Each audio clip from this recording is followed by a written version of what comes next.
የኢትዮጵያ መከላከያ ሰራዊት አሁን ያለው አቅም ትናንትና ካለው ጋር አይገናኝም።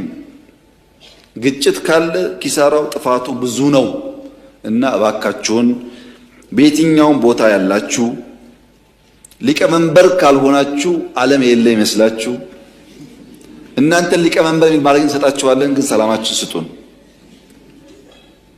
ይሄን መልእክቴ ነው። ሁሉ ጊዜ እኔ ከሌለው እኔ ካልመራው እኔ ከሌለውበት ሁሉ ኪሳራ የሚል እሳቤ አደገኛ ስለሆነ እሱን ማድረቅ ያስፈልጋል። በሁሉም ወገን ነው።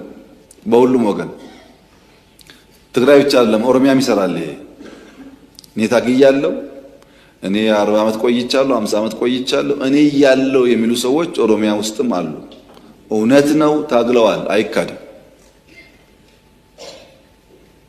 ለምሳሌ የኦነግን የትግል ታሪክ ለማራከስ የሚሞክር ኦሮሞ የለም። እኔ ልንገራችሁ፣ ታግሏል። ኦነግ ኦሮሞን አንቅቷል፣ ኦሮሞን አደራጅቷል። ምንም አይናቅም፣ ክብር ይገባዋል።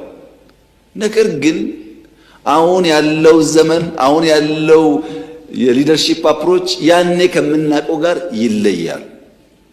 ይለያል። ለዛ ደግሞ የተዘጋጀ ኃይል ሲኖር እንዲሁ ሰብሰብ ብሎ ማክበር ጥሩ ነው የሚሆነው። መናናቅ ሲጀምር ኒው ጄኔሬሽን ብቻ ለሚናቀው። ለምሳሌ በትግራይ አይታችሁ ከሆነ ታደሰ ወረደ ማለት እድሜውን በሙሉ ወይም ጻድቃን ማለት እድሜውን በሙሉ ትግራይ ታገለ ነው። በትግል ደረጃ ደብረጽዮንና ታደሰ ወይም ጻድቃን እምብዛም አይለያዩም፣ አብረው ነበሩ። አንደኛው ጥሩ ሌላው መጥፎ ሊሆን አይችልም።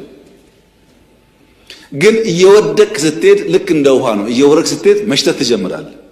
ማራከስ ከጎን ይጀምራል። ኦነግ ጋር ብትሄዱ እንደምታውቁት እኔና ጋሽ ዳውድ ኢብሳ ይለያያል እሳቢያችን። ግን ጋሽ ዳውድ ኢብሳ ጀግና ናቸው። ይሄንን ግን አልክድም። እኔ ላለፉት 40 ዓመታት ኮንሲስተንትሊ ለኦሮሞ ውስጥ ታግለዋል፣ በችግር በመከራ ውስጥ። እኔ ጀግነታቸውን አምናለሁ። አብሮ የታገለው ግን አያምንም። የጋሽ ዳውድ ግሩፕ ጋሽ ሌንጮን ያራክሳል፣ የጋሽ ሌንጮ ግሩፕ ጋሽ ዳውድን ያራክሳል። ሁለቱም ግን ጀግኖች ናቸው። መራከስ አያስፈልግም፣ መማር ነው የሚያስፈልገው። ከድካማቸው ተምረን የበለጠ ሆነን መገኘት እንጂ አንዱን ማራከስ ዋጋ የለውም። ሲሚለርሊ ቲፒኤልኤፍ ትግራይ ህዝብ ያደረገው ተጋድሎ፣ የአማራ ታጋዮች ለአማራ ያደረጉት ተጋድሎ፣ የአፋር፣ የሶማሌ፣ የቤንሻንጉል፣ የጋምቤላ ክብር ሊሰጠው ይገባል። ነቅተው ለማንቃት ሞክረዋል። ነገር ግን አሁን ዘመኑ ኤአይ ነው፣ ተላልፈናል። ብዙ መራራቆች ስላሉ አንድ ነገር እያሰቡ በአንድ ጊዜ በመስራት አይሆንም። ኦፕሬቲንግ ሲስተሙ በጣም ፈጣን ነው። ይህን አምኖ መቀበል የሚያስፈልግ ይመስለኛል። በእርግጠኝነት የምነግራችሁ ግን አምኖ መቀበል ካልቻሉ መቼም ማሸነፍ አይችሉም። መቼም ቲፒኤልኤፍ ምን ጥንካሬ ያለው በደንብ ትምህርት ተወስዶበታል፣ ጠቃሚ ስለሆነ። ኦነግ ምን ጥንካሬ ያለው ትምህርት ተወስዶበታል። ምን ስንፍናና ድካም አላቸው፣ ትምህርት ተወስዶበታል። እነሱም በተረጋጋ መንፈስ ያንን መማር ያስፈልጋቸዋል። ተከብረው ጥሩ ወላጅ ጥሩ ሽማግሌ የሆኑ መኖር ስለሚቻል ማለት ነው። አሁን በስተርጅና ብዙ አስፈላጊ አይደለም። የኢትዮጵያ ፖለቲካ ከእንግዲህ በኋላ አዛውንቶችን ለምክር እንጂ ለፖሊሲ አመንጨት አትፈልግም። እውነቴን ነው። ምክር ብቻ ነው። ምክንያቱም ዓለም ተገለባብጣለችና አሁን ያለችውን ዓለም እናንተ ለመገንዘብ በጣም ከባድ ስለሆነ አልፎ አልፎ ምክር ሲያስፈልግ ከሁሉም ሽማግሌዎች መስማት ጥሩ ነው። ማክበር ጥሩ ነው። ሲታመሙ ማሳከም ጥሩ ነው። ከሞቱም በክብር መቅበር ጥሩ ነው። ከዛ አልፎ ግን ፖሊሲ እንዲያመነጩ እኔም አልጠብቅም። ከኔና ከኔ በላይ ያላችሁም እርማችሁን አውጡ። ጊዜው እያለፈ ነው። ከጠላት አንጻር ያለው ስሌት ምንድነው? እኛ ስትራቴጂክ ኦቶኖሚ ለመጠበቅ 3 መን እንዳልነው ሁሉ ጠላት ደግሞ ሳያቅ እሱም 3 መን ይከተላል። በስሁት ስሌት አንደኛው መካድ ነው። መካድ ኢትዮጵያ ድል በሀብት ያላት አልገዛም የሚል ህዝብ ያላት ሊገዟት 2 3 4 ሞክረው ተሸንፈው የተመለሱባት ሀገር መሆኗን ኢትዮጵያ ማንበርከክ ቀላል አለመሆኑን ቢያቅም ታሪኩን ይክዳል። አንዱ መካድ ነው። ሁለተኛው መርሳት ነው። ይህ ሀገር ስትራቴጂክ ዴፕዝ አለው፣ ሂውማን ዲቪደንድ አለው፣ የወጣት ሀገር ነው። ከከፋ ራሱን ሊከላከል ይችላል።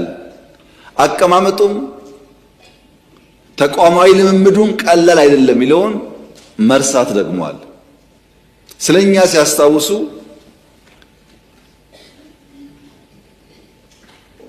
ደህንነታችንን እንጂ ስለኛ ሲያስታውሱ እምቢ ባይነታችንን ማስታወስ አይፈልጉም። አንዳንዴ ማራከስ ይፈልጋል። ሶስተኛው ምኞት ነው። ምኞት ያለፈ ስልት እስረኛ የመሆን ምኞት። ትናንትና ሻዕቢያና ወያኔ ከሱዳን ጋር ተባብረው ደርግን ጥለዋል። አሁንም እንደዛ ተባብረን እንጥላለን የሚል ምኞት።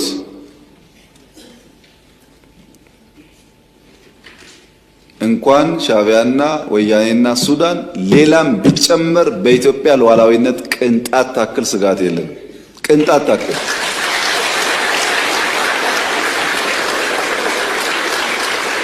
ያን ለመከላከል የሚያስችል ብቃት እየገነባን ያለነው። ጊዜው ሲደርስ እንዳስፈላጊነቱ እንገልጻለን። እኛ ስጋት የለብንም። ሰዎች ባረጀ ባፈጀ ስልት ድሮ በሰራ ስልት አሁን ለመጠቀም መሞከር ጠቃሚ አይደለም። ምክንያቱም ያኔ ስልቱ የሰራው በሸበጥ ጮፈሬ የላስቲክ ጫማ መሄድ የፈለገ መቅመል የፈለገ መራብ የፈለገ ቢገባውም ባይገባውም ወስቶ የተከተለ ኃይል ነበረ። አሁን ግን 22 እና መገናኛ ህንፃ አስቀምጠህ እዛ በመቀመጥ አይሆንም ማለት ነው። ተቀይሯል ጊዜው። ሀብት እያፈራህ ሀብትን እያጣጣምክ ራስን ደግሞ ለመስዋዕት ማዘጋጀት አብሮ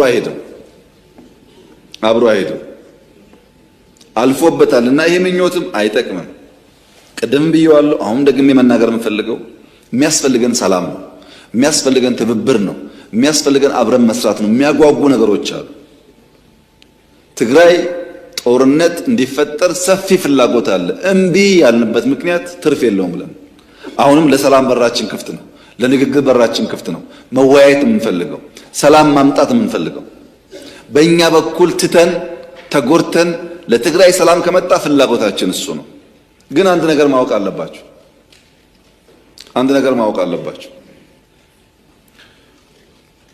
የዛሬ 20-30 ዓመት አሁን ያለው መንግስት አሁን እዚህ ፊት ለፊት የምታያቸው ሰዎች ከወረዱ በኋላ ተመልሰው መጥተው ኢትዮጵያን እንምራ ካሉ ኢትዮጵያ ሞታለች ማለት ነው። እውነቴን እነግራችሁ፣ ኢትዮጵያ ለዘመኑ ለሲዝን የሚመጥን መሪ መፍጠር ካልቻለች ሰዎች እየወጡ የሚመላለሱባት ከሆነ ኮሌክቲቭሊ ሞታለች ማለት ነው። ይሄ የሚያኮራ ነገር አይደለም፣ የሚያሳፍር ነገር ነው። 50 ዓመት ፓርቲ መርተህ ፓርቲ የሚተኩ ሰዎች ካልፈጠርክ ሌላ 1000 ቢሰጣ አትፈጥርም ማለት ነው። ቲፒኤልኤፍ 50 ዓመት ፖለቲካል ፓርቲ ሆኖ አንጋፋ ፓርቲ ሆኖ ወጣቱን ትውልድ ማመን ካልቻለ ኪሳራ ነው። በፍጹም አትጠብቁ። ድልና ቲፒኤልኤፍ አራምባና ቆቦ ናቸው። አትጠብቁ። ለምን መሰላችሁ? የሚያሳየው ነገር ኒው ብለድ፣ ኒው ቶት፣ ኒው ዳይሬክሽን የማይቀበል ፎርስ በነበረው ነገር የትም አይደርስም። ያስ ቢሆን እኛ የምንፈልገው ሰላም ነው። ከማንም ቢሆን መነጋገርና ሰላም፣ ልማት ነው የምንፈልገው። ከግጭት አናተርፍም፣ አይጠቅመንም። በተለይ ትግራይ አካባቢ የኛ ትልቁ ምኞት ባህር ዳር የምናየውን፣ ጎንደር የምናየውን፣ ጅማ የምናየውን፣ አርባ ምንጭ የምናየውን የኮሪደር ዴቨሎፕመንት መቀሌ ማየት ነው ምኞታችን እሱ። ከዚህ ውጭ ያለው ጉዳይ አይጠቅመንም፣ አንፈልገውም። የኛ ባንዳዎች የክራብ ሜንታሊቲ ያላቸው፣ ክራብ ተጠላልፎ መውደቅ እንጂ ተያይዞ ማደግ አይችልም። ተጠላልፎ መውደቅ ጠቃሚ አፕሮች አይደለም። በእኛ ሀገር ብልህ ከራሱ ጠቢብ ግን ከሰው ይማራል ይባላል። ጠቢብ መሆን እንኳ ባንችል ከኛው ስተት ተምረን እማናድግ ከሆነ አስቸጋሪ ነው የሚሆነው።